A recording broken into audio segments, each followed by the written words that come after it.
Hi, sorry about that. Am I back on? Looks like I had a little bit of technical issues. Yes, we can Okay. hear you. All right. Thank you, everyone, for bearing with us. Um, I'll start over. Just I don't know when I cut out. I think I understand the question that we're talking about what can be done to reduce the risk, sort of where you are, either at, I think they were talking about institutions such as schools or something like that. Um, at this time, EPA is really, the analysis has really shown that the best way to reduce the risk is to reduce the ETO coming out of the facility.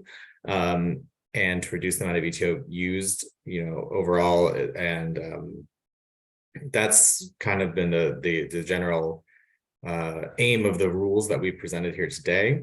At this time, I do not believe EPA has any information to show that there are sort of retrofits you could put on an HVAC system, for example, to reduce the risk, sort of at your home or institution. Does any of the panel have anything else to add before I move on? All right. I was Thank you. going to say hello. This is Hastings Reed with Florida DEP. I would just add that this facility is currently in compliance with EPA's current regulations that apply to ethylene oxide sterilizers, and that they are in the process of voluntarily putting in controls ahead of EPA's proposed rule, and we expect that those controls, which are greater than 99% effective on the stack emissions, will be installed within 10 days to 2 weeks. So we've been in constant communication with the facility about getting updates about when these controls will be installed, and they will be installed very shortly. Thank you, Hastings. I have two more questions. I think I skipped. I apologize. How long has American Contract Systems been utilizing ETO for sterilization at this current facility? Rachel, yes, that has been since 2011 at this facility. Thank you so much. And is the EPA allowing ACS to pollute communities for another 18 months? Sad if so. Can you talk to the timeline about the 18 months, Seneca, that you covered? Yes, I mentioned the timeline and the reasons for the timeline, but I will go ahead and stress again that is interested in hearing comments on. So in a little bit further in the presentation, I will talk more about in more detail about how to submit comments to the public record so that it can be included in the rule. And I will take this time to say that any comments that you have about the proposed rule or any information you may have that you would want to be included in the analysis of the final rule will need to be submitted in the official, what we call a docket, which is the collection of all documents and informations that we use in the rulemaking. So any comments that you have about the rule, we can try to answer any factual questions about the proposed rule or the situation as it currently is. But any comments, about saying, for example, you would want a shorter compliance period, those types of comments to be counted for the public record need to be made in the official docket, which I will go over in a little bit. Well, and if I could just add too, I think I just want to acknowledge that the timelines for getting things done through the formal, government law process, right? These are rules under two separate acts. That timeline is long, and I want to acknowledge how frustrating that can feel. But I think it's also important to note that's part of why we really do have this additional way of reducing risk, where we are partnering with Florida, as was just acknowledged, to get some risk reduction sooner. So while the timeline to get to the end of these rulemaking processes is longer, there should be action sooner in this community. It sounds like in 10 days there will be some efforts being taken.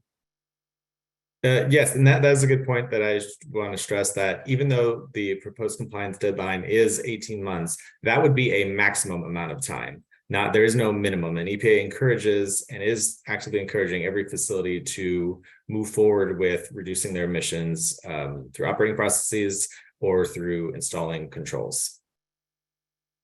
Thank you. Thank you so much. I'm going to take a couple more questions from the chat, and then I'm going to address these hands, if that's okay with you guys.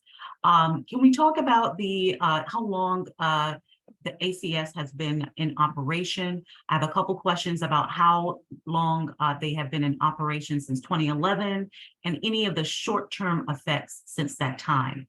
Can one of you address how long this particular facility has been in operation? And also we'll talk if you could address the short-term effects to those who live nearby since that time.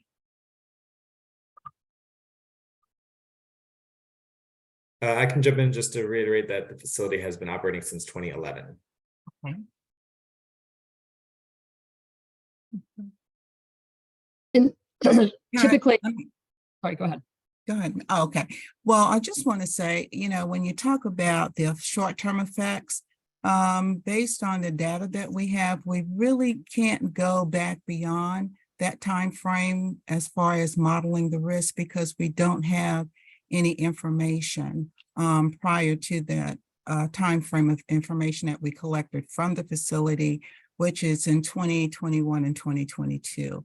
But I will say these recent risk models that we have generated, and with the fact that we recently learned that the facility is moving forward with putting their equipment on, this is a voluntary act on behalf of the facility to come into compliance with the rule prior to the rule becoming final. So this will definitely reduce ethylene oxide emissions that are actually coming out of this facility in this community immediately once those control equipments are up and running. Caroline, this is Michelle Zager. Hello, everybody, and thanks for having us at ATSDR. We're a public health agency supporting EPA. And I just wanted to also add to this question that says, what are the short-term side effects other than cancer? And at the levels of ETO that EPA has modeled for community exposure, potential community exposure, short-term or acute side effects are not expected. So some of those side effects that are seen at much higher levels of exposure, particularly in worker populations, can include respiratory issues such as respiratory irritation, and can also show neurologic side effects such as headaches, some nausea, some vomiting as well. But those types of effects are not expected to be seen at the levels that EPA is modeled. Thank you so much, Dr. Seeger. We have a couple of questions about monitoring the ETO. What agency would be monitoring? Do we have any monitoring data? And are there adjacent facilities nearby ACS that are being monitored? Can someone speak to the monitoring there?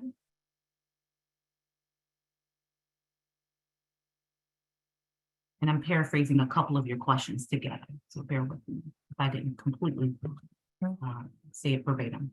Sarah, if you could go ahead and answer the monitoring question, please. Sure. It sounds like the question about the monitoring that is being asked is specific to the monitoring that will be required as part of the rule. There are different types of monitoring that can occur around a facility. So we hear about monitoring at the stacks, monitoring within the facility fence line, at the fence line, and then within the community. I'll let Seneca speak more to about the monitoring that would be required within the rule, but there is no required monitoring within the communities. We have found that monitoring ethylene oxide as you move away from the fence line is actually very difficult to monitor.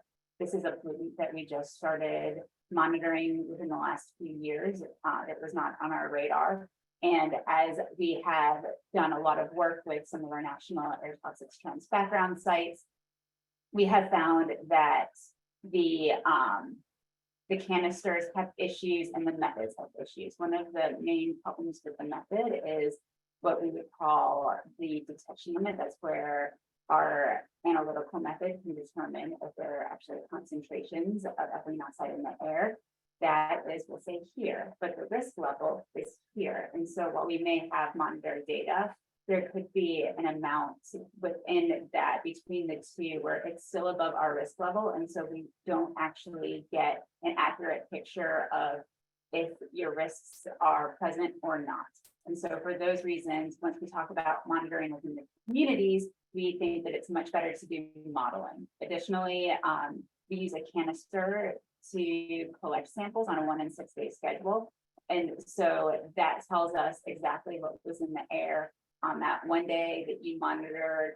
And it wouldn't pick up if there happened to be a leak the next day, if the wind was blowing in a different direction. And so again, that's why we think taking the emissions that are coming directly from the facility and modeling those numbers, we get a better idea of what is going on within the communities and what monitoring data can give us.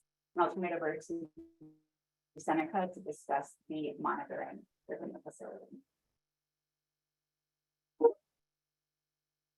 Thank you, Sarah.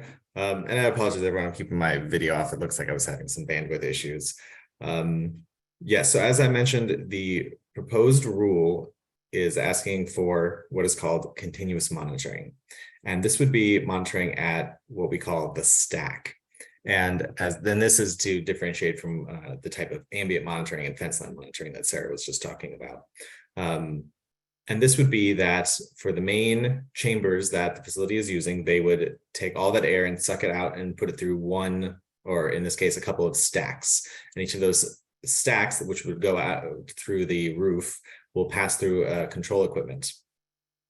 And additionally, through the control equipment, it will also go through what are called continuous monitors.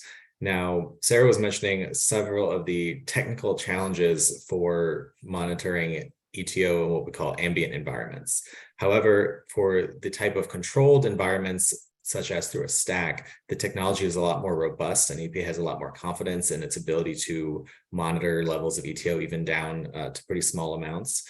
And so that is the type of monitor that EPA is relying on for the rule and is proposing to require for all facilities, including ACS. Thank you, Seneca. I'm going to take a pause here because I want to be respectful of those of you who are on the phone and on Zoom and have your hand raised, and then I'm going to go back to the chat. Perhaps they'll cover your question as well, and if not, I'll get to you in just 1 second. I'm going to start with iPhone Jesse. Could you unmute and ask your question, please?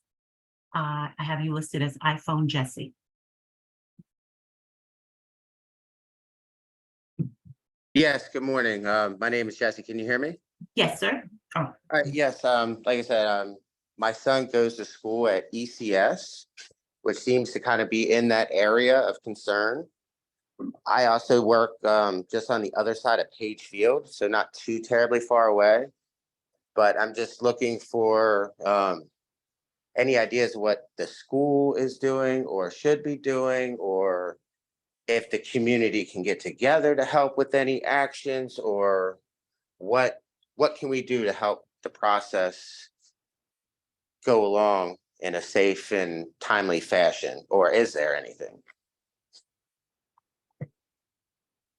So thank you, Jesse, for your question. I think the way I would respond to that and then turn it over to my colleagues to see if they have anything to add is, you know, the one thing, the major thing that can be done right now is to make a comment about whether you have any concerns about the compliance period. This is the time for your voice to be heard.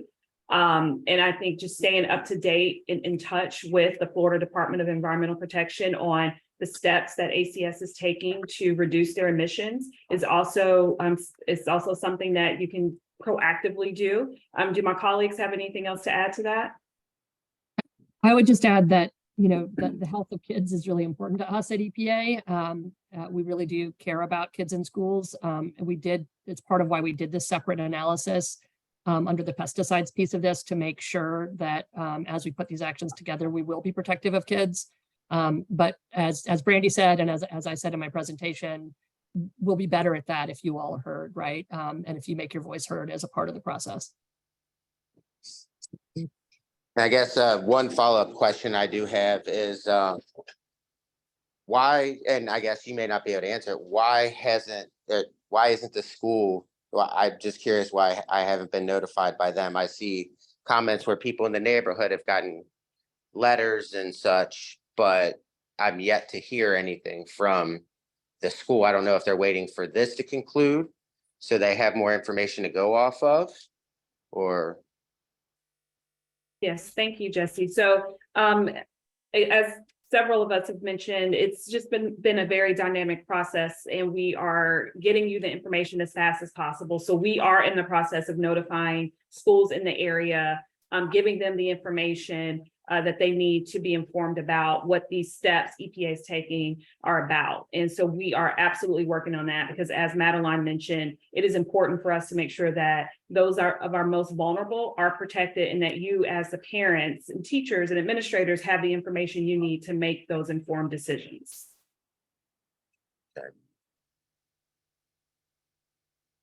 I believe that's all I have. I'm not trying to make anybody go crazy or, stir the pot too much. I'm just curious on information on that, and if I should consider on withdrawing my child from the school and going somewhere where it may be a little bit safer environmentally, or if that's kind of a brash decision to make at the moment. So thank you, Jesse. I think one thing at the end of all of the presentations this morning, we do have some contact information for our pediatric environmental health specialty unit. And that is a group of toxicologists and physicians that we work with, and they study how certain chemicals impact the most vulnerable populations, namely children and women in childbearing years. So they will make themselves available to answer questions related to anything you have about accessibility of your child in the area. And do any of my colleagues have anything to add to that? Well, I would just add, Uh, sorry, I would just add that, decisions about your kids are hard. I don't know that we can make that decision for you. But I would say, I think if I were in your shoes, one of the things I would want to know is that I know Caroline talked about this a little bit, but when we think about this risk, we really are looking across the entirety of a school lifespan under the pesticide side, and then under the residential side, we're looking across an entire lifetime. So while, I think it's warranted to be concerned about your kids' health, as we make actions, hopefully we won't get to the point where we're seeing those long-term health risks. But that said, I understand the concerns, and it's why we're taking this so seriously to try to get these actions in place as quickly as we can. Hello, can you hear me? Yes. Yeah, hi, my name is Anthony Catruco, and I'm just wondering, why doesn't the EPA just shut down the facility until the mediation equipment is installed, and the whole problem would pretty much solve itself? If they're ready to, if they're going to take care of it within 2 weeks, then they can shut down for 2 weeks until they get the proper remediation equipment. We have many schools in that area. ECS is a private school. You have another school right beside the Villages. You have another Montessori school, and all of those little kids, they're the ones at the highest risk because they're developing their immune system at that age, which you guys had pointed out earlier in your presentation. So why can't we just shut down the facility? You have the power to do that. OSHA can come in and they can do the same thing and just shut it down until all the remediation equipment is installed. Thank you, Anthony, for your question. I'll turn it over to my colleague, Caroline Freeman, to start off a response. And then Caroline, if we can circle back once you answer that, make sure that Jesse has his question fully answered, and then we can move forward. Thank you. Okay, thank you, Brandy. Jesse, thank you for that question. And let me start by, and I'm going to ask Hastings Reed to actually join me in responding to this question from FDEP. The Clean Air Act, as it is written, and the rules that are in place right now, as you heard Seneca Anderson mention during his presentation, took effect in 1992. That rule is still on the book. This facility is in compliance as it stands right now with its current operation. Previously, when EPA took a look at the commercial sterilizer industry, as well as its use of ethylene oxide, we did not take into consideration fugitive emissions. And the fugitive emissions that we are focused on with facilities such as ACS are not coming through the controlled process line. As a matter of fact, as you heard, this facility recently purchased a dry bed scrubber to install. And that this facility will be moving forward with the installation of that scrubber in the coming weeks. However, that does not address the concern that's on the table right now, and I truly am aware of that. But we don't have the authority at EPA to shut this facility down. And the risk that we have modeled is a long-term risk. This facility has been in operation now for about 12 years. The risk that we modeled was a 70-year risk where someone is inhaling ethylene oxide on a daily basis, 24 hours a day, 7 days a week for a period of 7 years. And I also caveated that we realize that some folks are more susceptible than others when it comes to the exposures of different chemicals. But unfortunately, we at EPA don't have the authority to close this facility because we're not looking at an acute risk here. We're looking at what we would refer to as a chronic risk. And so I'm going to ask Hastings if he could please join me and talk a little bit more about what's actually going on at this facility right now. Thank you, Caroline. Once again, this is Hastings Reed with the Florida Department of Environmental Protection. We implement the Clean Air Act on behalf of EPA in Florida. So for the past 20, 30 years, we've been implementing EPA's existing regulations that apply to this facility.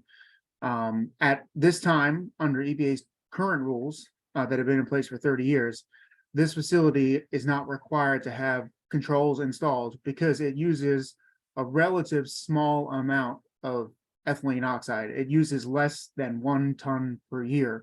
We have other facilities in Florida that use 25 tons and 50 tons, but those are required to have controls under the existing rules.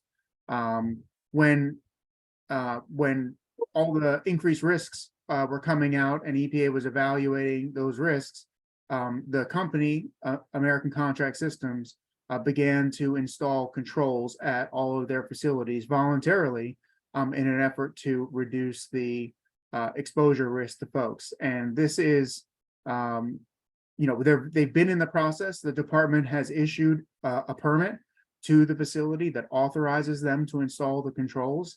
We are constantly getting updates from ACS. I met personally with ACS representatives yesterday, and I've been told that the controls will be in place by the 4th of July. So and we continue to get updates about where that is. And these controls are 99.9% or greater effective. So this facility uses approximately 1 ton, so 2,000 pounds. So a 99.9% controls would reduce the emissions from 2,000 pounds to 2 pounds. And that will significantly reduce the amount of risk that folks in the area are exposed to. There is the question of the fugitive emissions, and I believe Seneca made note that they're hard to estimate, but between 1 to 2% of the total emissions from the facility escape as fugitives. So that would be maybe another 20 or 30 pounds of emissions. But we're going from a current emission rate of about 2,000 pounds a year, or about 5 pounds per day, and we're reducing that to 25, 30 pounds per year, and so a fraction of a pound per day. So there's going to be significant reductions in the immediate time frame, and we will be getting updates from the permittee about the installation of those controls.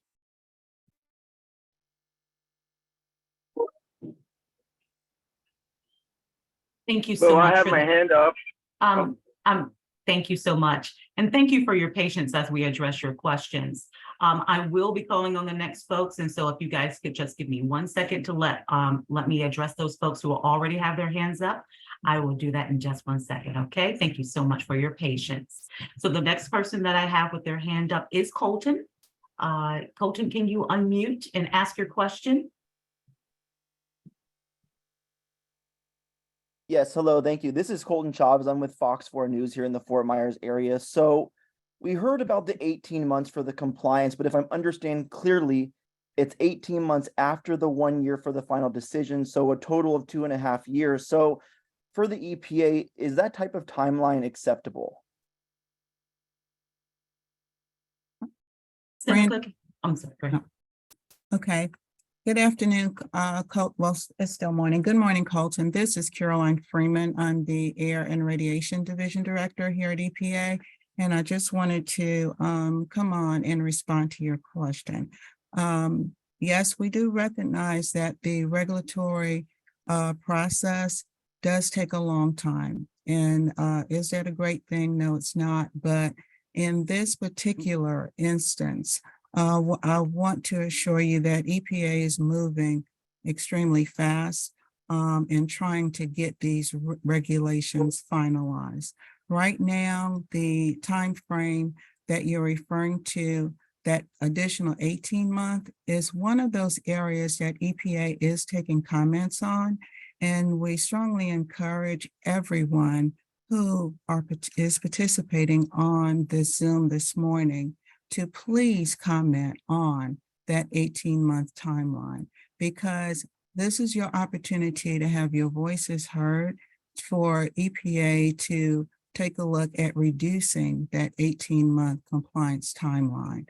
Now, I also want to be clear, for new facilities that are coming online, they will have to comply with the final rules immediately upon bringing those operations online. But in this particular situation, ACS is an existing facility.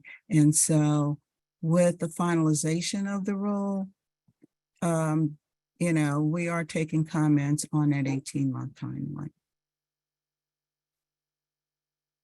But again, just to add, because we recognize the frustrations with the timelines, I mean, that's a big part of why we have been working closely with Florida to try to get some action sooner. And that is going to be fruitful in this case. But we do have to work with the timelines that we have under the laws that we have. I got a question. I'm sorry. The next person, Colton, did we address your question thoroughly? iPhone guest, I'm going to get to you in just 1 second, okay? Yes, you did. Thank you. Thank you. The next person I have on my list is listed as Samsung SMG99OU1. I'm sorry, I don't have a name here, but if that sounds familiar to you, could you please unmute and ask your question? Samsung SMG99OU1.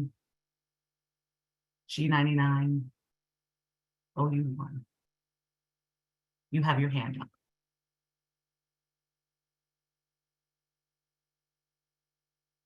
Okay, I'm going to come back to you, okay? The next person I have up is Marina Briscoe on the line. You have your hand up, Marina Briscoe. Can you unmute and ask your question? There you go. Hi, yes, thank you so much. And thank you for putting this information out there. It's a lot to take in, but there's a couple of things that I wanted to mention. In reference to, I want to make sure I have this correct. So the fugitive emissions, they were not covered in the Clean Air Act, but what you're doing now is trying to change the Clean Air Act to include them. Am I correct? And then also the proposed interim decision that will have something to do with that. In other words, are we changing statute for the Clean Air Act to now incorporate the fugitive emissions? And then the second part is, it sounds like this facility is basically, since it is in compliance, basically they're doing compliance through education or awareness. So let me ask the big question here. Once they change what they're doing within the next 2 weeks, are we still in a chronic state, in a chronic risk state? My grandchildren have been going to ECS, Evangelical Christian, since 2011. And I understand they've been in business since 2011. So my question is obviously a concern for, has there been any effect on them? And I know that you addressed another pediatric division that we could go to. And what do we do when they're outside playing? What do we do when they're inside? You refer to PPE for the workers that are there at the facility, but do our children need to be wearing PPE when they're outside playing or inside the buildings? I know that we went through this with COVID, but this is a situation that's been going on for some time now. And it sounds like the published information didn't come out until April 13th, 2023. So was that the April 13th? Is that the date that the actual information came out about the chronic risk? I'm sorry, there's just so much to take in here. And my last is, has anybody been diagnosed at this facility with cancer due to these emissions? Thank you, Marina. I'm going to call you Marina if that's okay. Yes, absolutely fine. Okay, let's tackle the fugitive emissions questions first. Okay. Can someone address her questions regarding the Clean Air Act and the emissions at the facility? Yes, I can handle that. Yes, the fugitive emissions, as I stated earlier, are not currently in the regulation for commercial sterilizers. However, under the proposed regulation, which is under the Clean Air Act statute, this proposed regulation will include capture and control of fugitive emissions. Generally, the technology for this is what is called a permanent and total enclosure. That is to put the entire facility under what is called negative pressure. That means that, for example, just to kind of illustrate it, is if I were to open the door, I would feel a draft inward, meaning that none of the air from inside the facility would be able to go outside. It would be sucked in, and then it would be sucked in to one of those control systems I had mentioned earlier, and then it would pass out through the stack. So that's how it would be, and that's what is in the proposed regulation. So as I had described, fugitive emissions, escaping through leaks and gaps, windows and doors, the regulation would account for that and remedy that by requiring that negative pressure and sucking all of that room air and then treating it through a control system. Okay, and what is the Florida statute that you're referring to specifically? I'm referring to federal statutes. Federal statute, I'm sorry. Clean Air Act. Yes. Okay. Now Florida does take delegation of many of the federal statutes, or the regulations, I should say, and they are the permitting authority, but they are federal statutes. Okay, so this facility is going to do some things that will reduce the risk, but is there any way to eliminate the risk? And again, do we still fall under chronic risk once they do the changes that you said that they can make within 2 weeks? Are we still under the chronic risk? So as was mentioned by our partner at Florida Department of Environmental Protection, Hastings Reed, the equipment that the company is currently taking action to install will reduce their stack emissions by 99%. The equipment that is being used is very effective, and the majority of their emissions do pass through the stack. Now, because these were actions they were taking voluntarily and had been put into place before they knew about the proposed rule, there are some additional requirements that if the rule is finalized as proposed, they will have to take some additional actions. I believe the analysis that we have shows that the vast majority of the risk would be reduced by the actions they're taking, but the rule will require, if finalized as proposed, will require a few further steps. And will you come back to us with a map as you've done previously or here and show us? Actually, I can reiterate that if the rule is finalized as proposed and all those are put into place, every single facility will have risks below 100 in a million. will be reduced. That was part of the intent of the proposed rules was to propose actions that would reduce that risk in every community to below that threshold. Okay, so in other words, your alarm bell goes off when it's 101 million. Correct. Okay, all right, so, and again, the question is, with our grandkids going to the school, what do we do to help protect them? I mean, is there anything we can do to help protect them? I heard from another person who goes to ECS, Anthony, and that is a question. You know, you don't want to be hasty with removing them from a school, but we've been there since 2011, so we've been there. So what do we do? PPE? Do we do anything when they're outside, inside? What would you do if it was your child? How would you handle that situation if you know that they're breathing it in? Dr. Ziegler, can you speak to the risks? And I want to acknowledge those of you with children at the school, and your concerns are very valid, and we receive that to heart. I personally was in the exact same situation with my young children with a sterilizer here in Georgia. So Okay. I could fully understand your concerns. Can Dr. Seeger or one of our risk Yeah, assessors speak to that? Thank This is you. Dr. Seeger. Marina, so my background is actually in pediatrics. I practiced general pediatrics for almost 2 decades. And so I do share your concerns about children's health and any type of environmental exposure, as well as other things that can make kids sick or keep them well. And I think one of the important things for all the kids in this area and all kids in general is to make sure that folks are really vigilant with their checkups. And so kids have very frequent checkups, especially when they're real little. And if anything unusual, occurs between the checkups, unusual symptoms, signs, or what have you, or a parent is just concerned, I think it's always a good idea to talk with the child's healthcare provider, have an extra visit, and express those concerns. We do have at ATSDR, we do have some information that's been designed to actually help healthcare providers or clinicians answer questions and address these issues for parents as well. It's called the ethylene oxide clinician brief. And we can put those resources and some additional resources in the chat box as well, and a mailbox that you can reach us, that we can talk about those resources. One of the things we can do to decrease exposure for kids as well as adults is to think about additional sources of ethylene oxide. And one of those additional sources is tobacco smoke. And so where we can reduce exposure, we should try to do that as well. I hope that kind of answers your question. Right. Well, I mean, the tobacco smoke, that is certainly something that everybody, I think, has an idea of.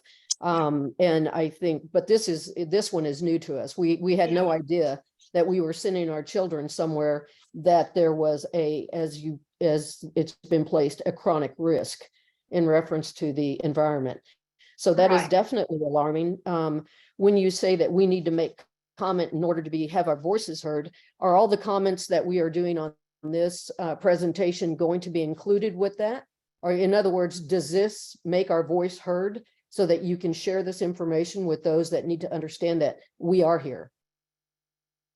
Or do we have to go somewhere else and make our voices heard? Your voices are being heard today, and I can tell you that my colleagues here are recording what you are saying for to be passed along to those who have the ability to affect the Clean Air Act.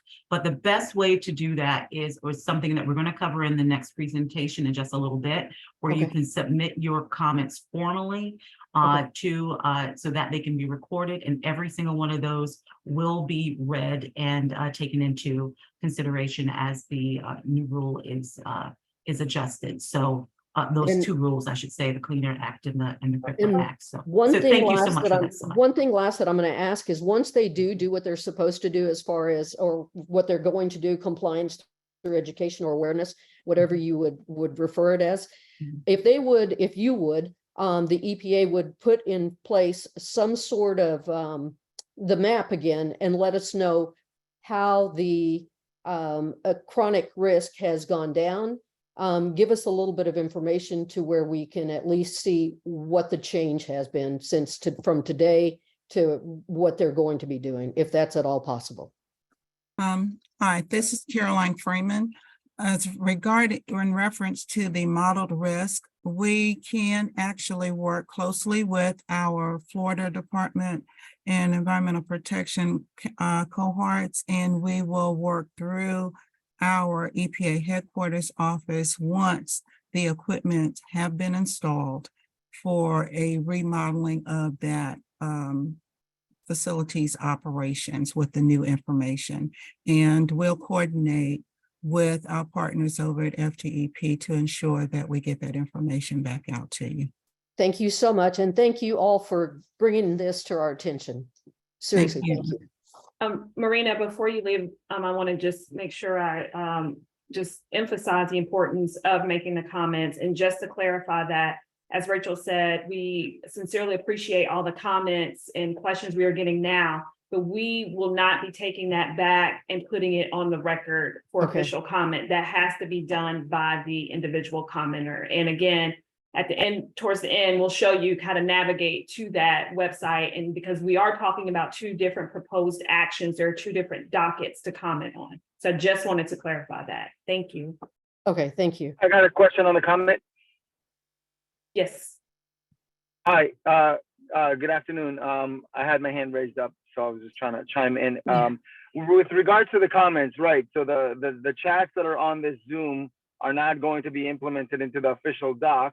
However, most residents and some businesses have received this notification from EPA yesterday, some of them today. And now there's a turnaround period of June 27th where we have to put in our comment in writing. And is there a way to extend that so that, you know, the residents and the community that are affected by this, we're a resident, we live 0.4 of a mile away from that facility,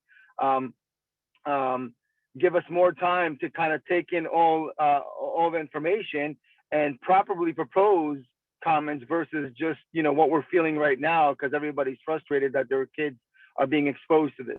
So is there a way to extend the comment period by a few days?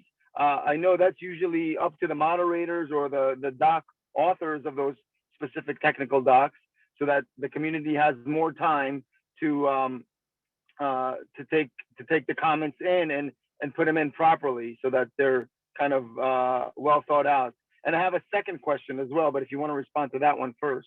Okay, well, yeah, thank you for that. And we completely understand that this timing is really short. Unfortunately, the agency is unable to extend the comment period. And it is unfortunate. The timing is unfortunate. It is not ideal. So we are unable to do that. So I mean, it's your doc. The document belongs to the EPA. You guys could take the liberty. There is 2 weeks of facility. The facility is conducting some stuff on their own to take measures on their own hands. Why can't you guys, you know, extend that as well? Because we literally just found out about this like yesterday at 6 p.m. You know, and I know there's hundreds, maybe thousands of residents and community members that are not aware of this, just like Jesse's kid in ECS. So if it's your doc, if it's an EPA doc that is going to be submitted, you guys have the right to extend that. I mean, there's nobody is holding you back unless there is someone that's holding you back from getting this out. Yes, sir. So the regulatory process is tied to the statutes. And so I know that we have to continue to meet the timelines, the time points that are outlined in the statute. And so that is really kind of, with some other factors, driving the deadline here. We have asked headquarters, because this is not being managed out of the Southeast region, but it is being managed out of headquarters. And we have asked for an extension, and we were able to get one extension in the beginning from June 12th to June 27th, but we are unable to get additional time. And again, we understand you are just finding out about this. Like you said, some people today, We tried to get this information to you as soon as we knew that ACS, their emissions were above our threshold. And I sincerely apologize that we are unable to provide more comment time. All right, understood. So the links will be, would you guys be able to hold another presentation on just how to do that? Just because I know that, some of the communities around us do have some elderly people that, as far as submitting official comments on an official doc is not just replying on an email. Is that something that you guys could possibly consider doing so that the public could take, could submit it within the 5 days since there's no more extension, but understand how this process works? Absolutely. In fact, we had one more presentation where we were going to walk you through that. If it's okay with everyone, we can go over that now, and then I can go back to the hands that are raised. I think you're raising a very valid point. Would it be all right with the panelists if we ran through Seneca's slides as to how to submit their comments formally to the process? And we can go over that real quickly. Is that okay? It'll only take a couple minutes. We just have a few slides to show you that formal process. If that's okay with everyone, Terry, can you bring up the last few slides that Seneca has on? Actually, I'll share my screen because I'm going to do a live demo of the sites here. Okay, thank you. All right. So first, okay. So thank you, Rachel. So at this time, like she said, we'll reflect a little bit on what we've heard and then take an in-depth look at EPA's ETO webpage and discuss how you can comment on the 2 actions that we've shared with you today. So just to recap, here's some of the 3 key points. The 3 Seneca, key points. I'm sorry, Seneca, you're not sharing your slides yet. Yes. I didn't want that to be too confusing yet. Just here we go. Here we go. All right. Is that showing now? Might be. Nope. Get cut out, lost connection. I am attempting to be back. All right. There you are. Now we can see a website. Okay, Thank you so much. All right. Thank you, everyone. And thanks for bearing with our technology here. So before I got cut out, I was talking about the 3 key takeaways, just that EPA has learned that ETO is potentially causing risks to communities and workers. 2, we have proposed comprehensive solutions to reduce this risk. And 3, we're seeking public comment on these solutions. So now we're going to talk about how to find more information and how to find the rules and how to comment on them. So as you can see here on my screen, this is epa.gov/ETO, and it'll take you to this website here. And this is our main landing page with all the information you can find. So here on the left, there is information to learn about ETO. It's explained, its uses, our current understanding, all of that. And then on this column here is information about the outreach. You can find our outreach materials on this page. And from this page, you can also link to our proposed actions in this green box here called Comment on Proposed ETO Actions to Reduce Risk. The second bullet here is about the commercial sterilizers rule under the Clean Air Act that I talked about earlier. This third bullet is about the proposed interim decision that my colleague Madeline talked about. And then this 5th bullet here is how to submit written comments. So you'll click on this, and that will take you, luckily I've had already pulled up, and that will take you to this page. This is the regulations.gov for the National Emission Standards for Hazardous Air Pollutants, Ethylene Oxide Emission Standards for Sterilization Facilities. And then here is, right up top, is the comment button. You would click on that, and then you can just type your comment right here. If you have any files you would like to attach, you can drop them here, or go through your browser, your computer, and put them on. So you can attach them here. If you would like to include your email address, you can. You can also submit anonymously. or on behalf of an organization or as an individual. It will ask you to do a CAPTCHA, just to prove that you are a person and not a bot. And then be sure to click the submit comment here once all that's filled out. I haven't done the CAPTCHA, so I can't click submit comment, but once that's all done, you click submit comment, and that is one way that you can get your comments on the official docket. All right.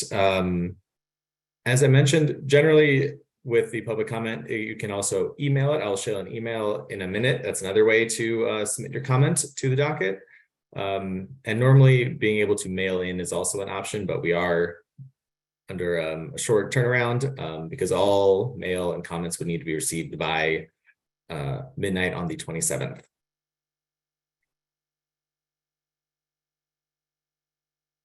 Okay, let me, that's just what I want to do. Let me go ahead and stop sharing my screen here.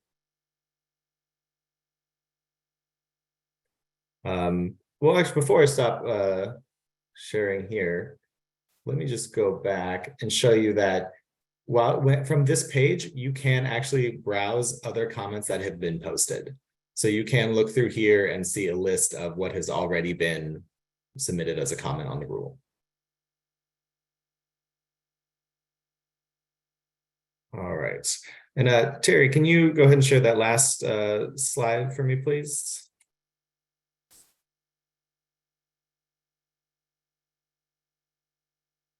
Yes, perfectly. Thank you. Okay, so this slide pulls it all together. You can take a screenshot or a picture of this one. We will also be posting the slides and the presentation on the website. The URL that's listed there at the bottom. This recording will be posted there. So from the top, there is the website, epa.gov/ETO. That was the one I showed you earlier, where you can get all the information. You can also email eto@epa.gov. For comments, you can go to www.regulations.gov. That was the other website I showed. Now, these are the two docket numbers that you would input in the website to get to those rulemakings. The one in blue is for the actions through the Clean Air Act. That's the commercial sterilizers rule that I talked about. And then the docket number in green is for the actions through the FIFRA rule. That's the Federal Insecticide, Fungicide, and Rodenticide Act that my colleague Madeline shared. So you can comment on each one. You would need, if you had comments, that would be separately, two different dockets. And again, the text in red, the comment period is through June 27th by 11:59. And any information about this presentation will be at that URL that's at the bottom. That's specific to Fort Myers and the American contract system in Fort Myers.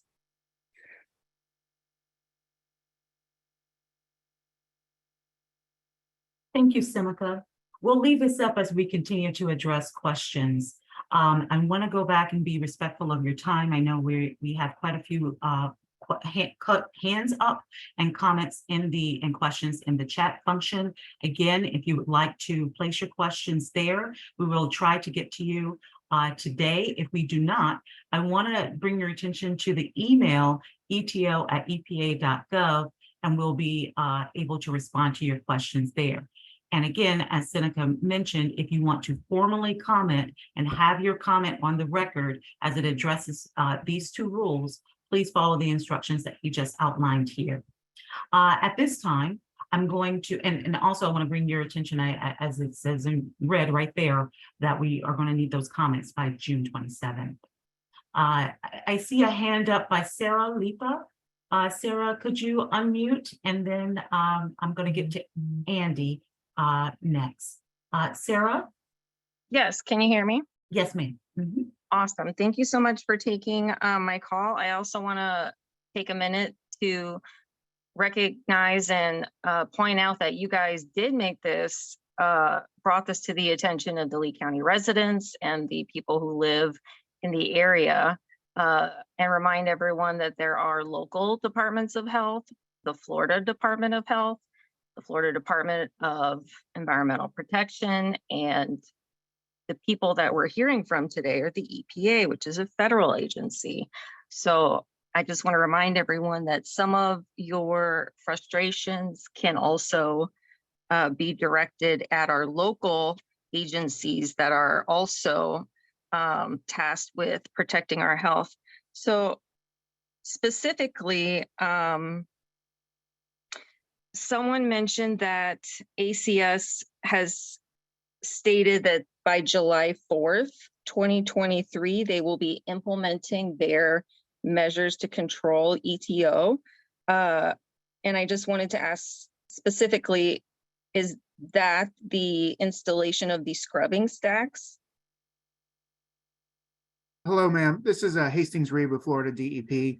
That is correct. There will be installing 3 dry bed scrubbers on the facility.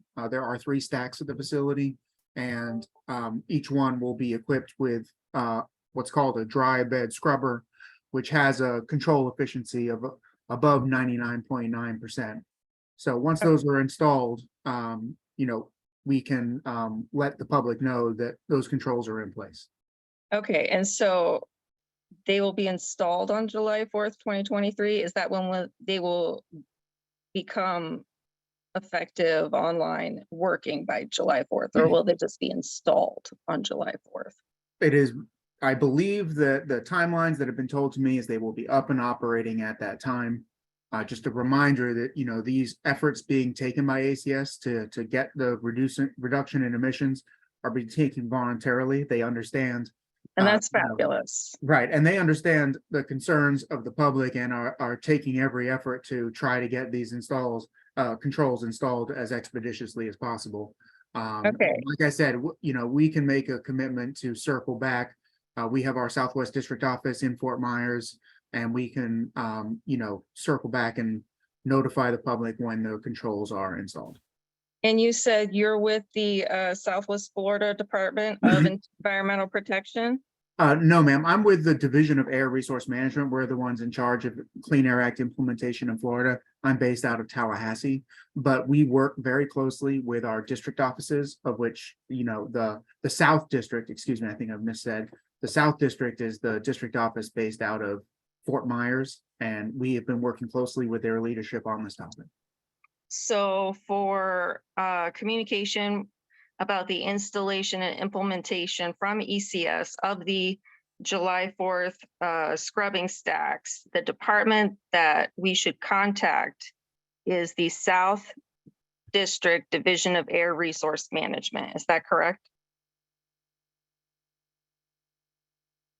That is correct. The South District or the department in general, we all work together to deal with these issues, but we will be proactive in notifying the public. So I know that our press office is aware, and that members of the press have reached out to them. And so I think there'll probably be follow-ups, I imagine, and we will get that message out as soon as we have it. Okay, and are you also the agency that will be responsible for monitoring the outside air percentages of ETO? Thank you for that question. I believe EPA made note of the technical challenges associated with monitoring at the levels that ETO is expected to be found. The department runs the Clean Air Act monitoring network, but it monitors for what we call criteria pollutants like ozone and particulate matter. And we have monitors in Fort Myers for those purposes, but not for the purposes of monitoring ETO. Oh, okay. I believe someone in the presentation earlier mentioned that they will be something like around the fence line, the perimeter of the facility. They will be monitoring air quality. Was I mistaken? Okay, this is Caroline Freeman from the Environmental Protection Agency from the Air and Radiation Division.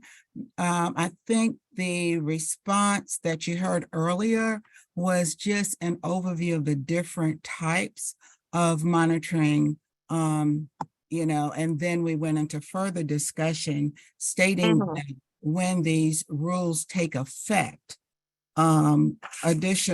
control monitoring will be required, and that would be continuous emission monitoring on what's actually going through the stack.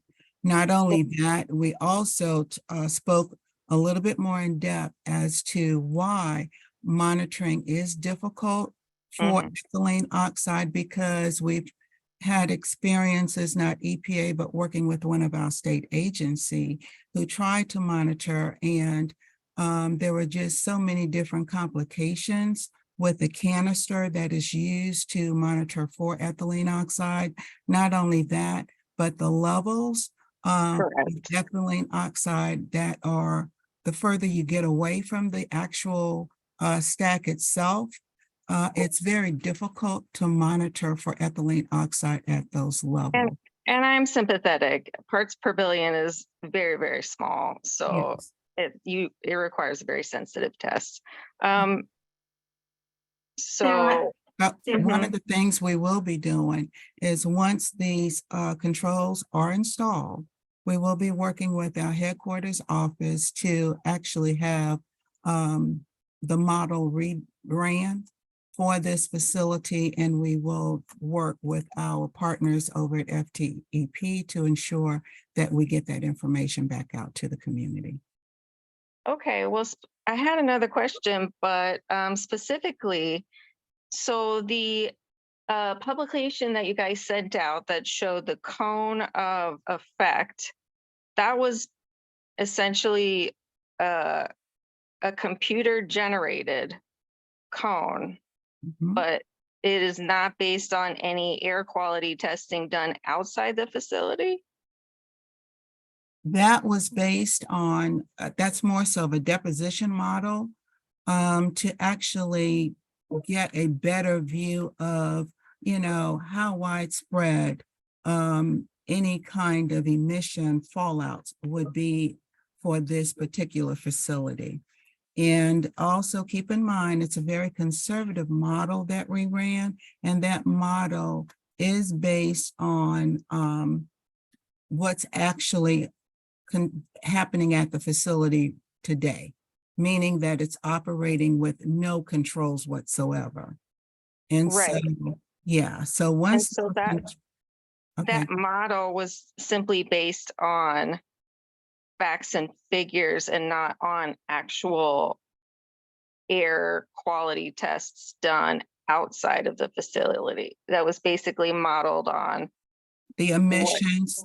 Yeah, it's based on the actual emissions that's coming from the facility right now, as well as meteorological conditions and how close the residential properties are to the facility. I think it would also be helpful to know when the facility is using, like you said, meteorological conditions, which days of the week, which times they're operating, so that if people with severe health conditions and concerns can remove themselves from the area if they are so concerned. Is this a 24/7 facility, or is it 9 a.m. to 5 p.m.? And do they only use the ETO on Mondays and Wednesdays? Hello, this is Hastings Reed with Florida DEP again. The way that these facilities work is that the materials that need to be sterilized are filled, are put into baggies, and then a tiny little bit of ETO is injected into those bags, and those bags are placed in aeration chambers, and those aeration chambers heat up, and the material off gases over a course of about 60 hours. And so there's always one or two, the facility in Fort Myers, I believe, has 9 separate aeration rooms. And so there's always one in various states. So it's kind of a continuous process. It's constant. Okay. I don't think I got a clear answer on which agency is going to be responsible for monitoring the stacks, or whoever will be doing the monitoring. Which agency is going to monitor the emissions? I can answer that, or I can turn it over to Hastings to add some extra. The rule as proposed will require the monitoring at the stack, and the reporting requirements will be twice a year reports to the permitting authority, which in this case is FDP. Okay, so it's the South District Division of Air Resource Management is going to be doing the testing and reporting to the EPA? No, oh, sorry, Hastings, I can let you take over. Yeah, so the facility is going to be the one doing the monitoring. They're going to have to install specific controls, and then they're going to have to report all that monitoring at various timeframes as dictated by EPA's rules. So they've got a proposal. What's going to be in the final is still to be determined. There may be changes one way or the other in what's required. But when that rule goes final and they have to meet those requirements, whatever the rule requires from determining compliance, that information will be transmitted to the compliance authority, which, as you surmised, is the South District Office of the Florida Department of Environmental Protection. They will review those tests to make sure they're in compliance. All of that information will be posted on our publicly accessible website, so that the public has access to the stack testing data that shows or doesn't show that they're in compliance, depending on what it is. And if for some reason they weren't in compliance, then that's where we have an enforcement, regime that is used to bring them back into compliance and taking any other necessary actions. So what you're Thank saying you. though is So- that they will be self-monitoring for their own compliance? Generally, these companies hire consultants who third-party stack testers that come in and do the test. EPA has very specific regimented processes for how these tests are done, and the test report shows that they're meeting all of those compliance. But yes, they are responsible for demonstrating compliance with this rule. Okay, thank you. And I appreciate all of the extra time that you've given me. And I would like to remind everyone that, the EPA strength and authority is important. So if you are concerned about air quality, we got to make sure that we don't do anything to dysregulate the EPA's authority to make these compliance. And I will put myself on mute. Thank you. Thank you, Sarah. Thank you so much for that. And in the interest of time, I'm going to ask folks if you could limit your questions to just a couple so that I can get through all of these wonderful hands that are up. Those were great questions, Sarah. Thank you so much. So next on my list is Andy Riesig. Andy, can you unmute for me? Yes. Thank Okay. you. I just want to let you know, it's kind of not the same as what Sarah said. I live within less than a mile away from this area and am in the zone. We were not made aware of this except for by the morning news. So I'm thankful that they put that out there. There are others in my same community. We've already talked and they were not aware of it either. So I think getting this information out to others is extremely important. The next thing is being so close to this. If there is something that happens to myself or my children, such as some kind of health issue that arise, who takes care of that? Hi, Andy. Thank you for those questions. Let me talk about the first part, and this is Seneca Anderson again, about the timeline. We do apologize for the short notice, and I have been noticing in the chat a lot of concerns about that.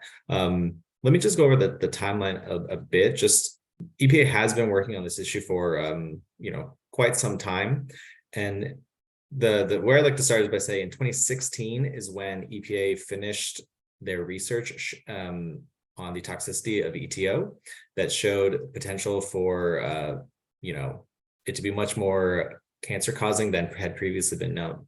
So then that caused EPA to do its national risk assessments in 2017 and 2018, and that identified certain industries such as EtO's use in commercial sterilizers, its use in chemical plants, and its use as a pesticide. And then EPA did what are called information collection requests to facilities in 2019 and then again in 2021. And that was to gather the really, fine tooth granular information that we needed from every single facility. And that went down to everything such as, the configuration of the stacks on their roof, local weather patterns, everything that EPA needed to conduct its modeling. And all of that went into the risk maps that we showed earlier. Now, unfortunately for this facility, EPA did not get all of the information that it needed, until really about late May, early June, which is unfortunate, but that is why the notices went out later. And but as soon as EPA had the information, we made every effort to reach out as fast as possible and to engage with every community. So I apologize that it couldn't be more, but that is why we're here today, and encourage everyone to submit as many comments as they can.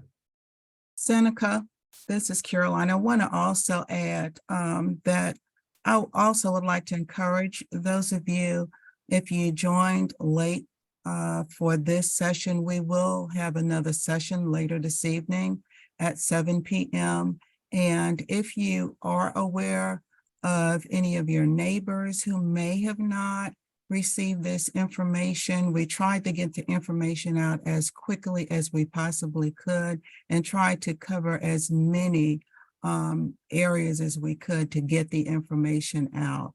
So because we wanted to make sure that we provide what notice we had left to you to be able to comment on the rule. So if you would, please help us by getting the word out to other members in your family or other neighbors or friends, and please ask them to join us this evening at 7 p.m. because we do want to make sure that we respond to as many questions as possible and let them hear firsthand what we're sharing. Thank you so much. Thank you, Caroline. And I want to again bring your attention to the slide that's being shown, and those of you on the phone, you can email your questions to ETO@EPA.gov and submit your formal comments on the regulations.gov website, or you can go to the facility email address, the website address at the bottom of the slide, and that will also take you to where you can comment directly the way Seneca showed you on a little bit earlier. So again, we're going to try to move along. So I want to address these hands before we run out of time. Anthony Catruco, I believe that you, did you have another question? Wow, I'm you sorry, said my you last didn't name like, answer my first question. Oh, go ahead. I'm sorry. My first question was, living within a mile away and in the zone, who's going to be there for us and our children if health issues arise? Dr. Siegler, did you want to address health risks with ATSDR or? Yeah, I think Mhm. answering that specific question is difficult. The participant, what's your name, ma'am? Andy? Andy, okay, I'm sorry, I missed your name previously. I think you're sort of getting at responsibility. And what I can say from our agency is that one of the best things, one of the best ways to help kids and address health issues that may come up is really vigilance with your primary care providers. And there are resources for primary care providers, but I really can't speak to if you are talking about responsibility. I can't speak to that. So. Okay. And I know that doesn't quite satisfy the question. Not at all. Thank you for your question, Andy. Anthony, could you unmute and ask your question? We'll do our best to answer. Yes, ma'am. Yes, I'm back. Question. I used to work right down the street at the Social Security Administration, and they eventually moved to a different location across the street.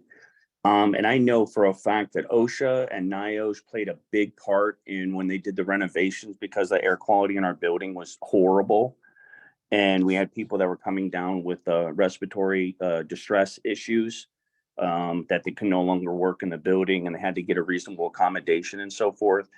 I'm just my question is, where is OSHA and NIOSH in reference to this? I mean, it's 100% air quality issues. And I know OSHA has significant power to make things happen, and NIOSH as well.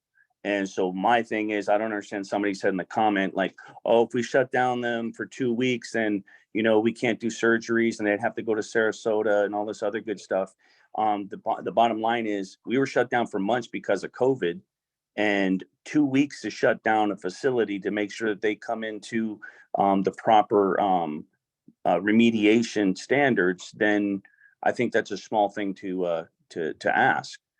But where is OSHA on this? Where's NIOSH? Does somebody the organization, you guys say you don't have the power to shut down a building for the American people. So who has the power to come in?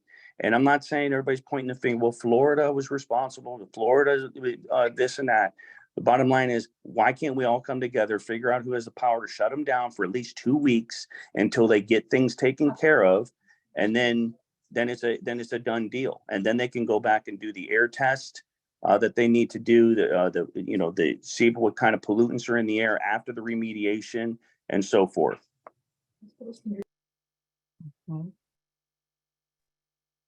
So this is Madeline. I can speak a little bit just on some of the federal coordination that's been happening around this issue. And I will say that for a long time, there's a federal interagency task force that works on ethylene oxide. And we've been very active in that. There's several parts of EPA that sit on that task force because it's not just the Clean Air Act or the pesticides piece, right? It's also our Office of Research and Development who have researched this issue and set the levels for how toxic this is. That assessment is in turn based on 2 studies from the National Institute of Occupational Safety and Health, which is NIOSH, as you mentioned. And they do run, and they are working to update 2 studies that they have done on workers who actually work at facilities like this one to understand risk. And then OSHA, of course, does have a role to play in worker safety and health. We have worked closely with them for a long time. Unfortunately, their data and their numbers for ethylene oxide risk are very outdated. They date back to the 80s. They acknowledge that their numbers are outdated and not protective enough. And they are going to work with us on figuring out how we implement the pieces of the pesticide action.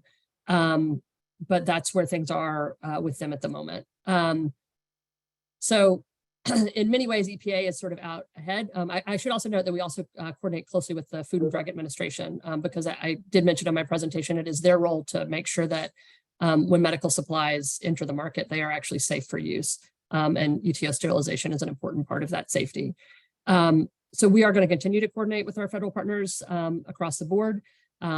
But unfortunately, and I know it doesn't feel good to hear, but unfortunately, as far as we are able to understand at this moment, this facility is not actually breaking any laws that would require or allow us the authority to be able to shut them down in the short term.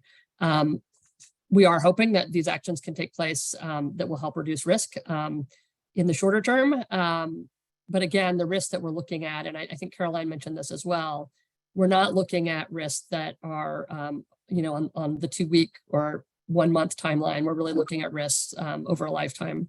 And so these actions should hopefully still, as they take place, help reduce that. Thank you, Madeline. And at this, I'm sorry, we are running low on time, and I want to be respectful of everyone that's participated and taking the time to come and attend this meeting. I know that I still have several hands up, and I do appreciate you guys and wanting to take the time to comment and ask questions here. I do need to again reiterate, as Caroline did earlier, we will be having a second session for your community this evening at 7 p.m. And you can find that login information at the same place where you joined us today. At this time, if you have additional questions that you would like to submit, I want to bring your attention to the ETO at EPA.gov slide that's up on your screen, and the regulations.gov information that we shared with you earlier. I want to thank you all for joining us today. Before I turn it over to Regional Administrator EtO to convey any closing thoughts, I want to take the time to summarize what we presented to you today in case you came in late, and highlight next steps that you can take to comment on our actions. EPA has recently proposed new actions that will reduce risk from ETO, and you can learn more about these actions at epa.gov/ETO. You can offer comment on the rule to reduce the amount of ETO coming out of commercial sterilization facilities by submitting your public comment until June 27th by going to regulations.gov and type in the information for the appropriate comment docket shown here on this slide once again that Seneca walked you through earlier. This webinar has been recorded and will be posted online within the next 5 days at the website at the bottom of your screen, the Fort Myers American Contract Systems website below. Next slide, please. We would like to also share our partners' contact information from ATSDR on this slide, and we appreciate having Dr. Ziegler with us today, along with Peter Kowalski. And you can email health-related questions to them at eto@cdc.gov. Thank you again, and I'll turn it over to Regional Administrator EtO. Thank you. Thank you, Rachel. And thank you to everyone who participated in today's presentation and for sharing your questions and concerns. I have heard your frustration and I have heard your concern. It's critical that we understand your lived experiences, hear your frustrations, hear your concerns, and the impacts that this has on your communities. And we will keep that in the forefront of our decision-making. We understand that you and all communities are looking for action to solve the health threats that you see and breathe every day. I want you to know that EPA is committed to action and here to give you the most up-to-date information about the risks posed by ETO and our actions to address the ETO risk from the American Contract Systems facility and similarly situated facilities. I want to remind you that your voice is important and can only be considered in the rulemaking process when your comments are submitted to the record by June 27th. Please consider making comments. And finally, I want to reiterate our commitment to working on this issue until the risk level is reduced. I want to invite you all to join us this evening at 7 to share this information with your friends and the rest of your community. And again, I want to thank you for your time and for all of the participation that we had. I'm very sorry that we weren't able to get through more hands, more time, but we have lost our translators and some of the other in the background that we need. So we have to cut this meeting off at this point in time. We will be back at 7. Thank you.